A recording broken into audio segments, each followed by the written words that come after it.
Welcome to your UI7 News Break. My name is Cole Henke. The theme of today's show, protests, and we start right here at the University of Illinois, where the Illinois student government organized a protest that brought the annual homecoming parade to a standstill. The Honor of the Chief Society and their chief Illini WEC Portrayer have been marching in the University of Illinois homecoming parade for years, but various student organizations decided that this year, enough was enough. Chancellor Robert Jones's homecoming parade started like any other, a nice leisure car ride through the streets of campus. That is, until he made it to the corner of Green and Wright, where he ran into the student body president, Raneem Shamsaldeen, and her army of protesters. Both Jones and the Honor of the Chief Society were unable to break the blockade. I think what we did was educate a lot of people. I think the chancellor and the administration realizes how much we care about getting rid of the chief and that we are ready for a new mascot. While there were plenty of protesters on Green Street, there were also plenty of counter-protesters who supported the chief, and it didn't take long for the tension between the two to spike. Former Chief Portrayer Ivan Dozier has marched in the parade for years, but he said Friday night's events came as no surprise.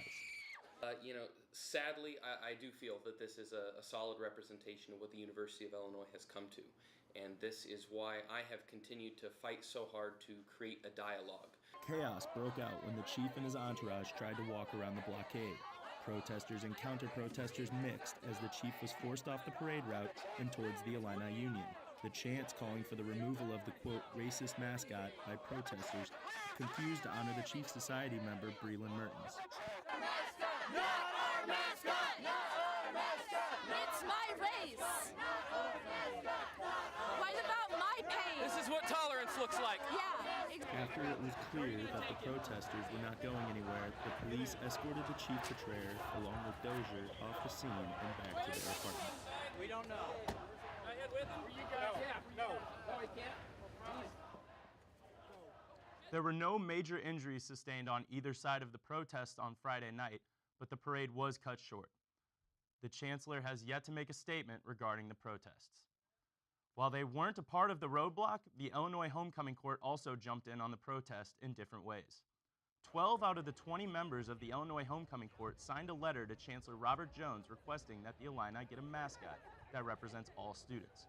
One member showed up to support at the meeting before the protest. Homecoming Court member and Chief of Staff to the Illinois Student Government President, Spencer Haydary, even protested as he rode in his car in the parade. The protest was comprised of multiple student organizations, but the members of the homecoming court that participated were the only protesters that were actually a part of the parade. After Friday night, the rest of homecoming weekend went off without a hitch, except it was pretty cold. Taking a look at the weather for the rest of the week, it looks like it's going to get a little bit warmer. I would definitely suggest a warmer costume if you're going trick-or-treating tonight, though. Expect to spend your Thursday indoors, though, because it's supposed to rain all day, and at night we will have a low of 46 degrees. That is all the news we have for the Champaign area today, so let's take a look at the national scene now. The first round of arrests from Robert Mueller's investigation into Russia's alleged intervention into the 2016 presidential campaign were announced on Monday. Former Trump campaign manager Paul Manafort and his business associate Rick Gates were indicted on 12 charges, including conspiracy. They both turned themselves in to the FBI upon announcement. The statute of limitations on several of Manafort's charges were supposed to end today. We started with protests, and now we are going to end with protest. But don't worry, though. This one is much more lighthearted and is sure to get you in the Halloween spirit for tonight.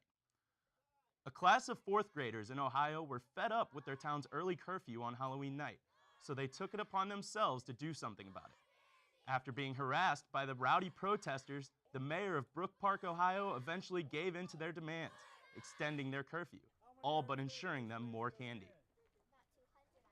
A protest for more candy is definitely something I can get behind. Well, that is all from your UI7 News Break. Once again, I'm Cole Henke. Thanks for tuning in. Have a great rest of your day and have a happy Halloween.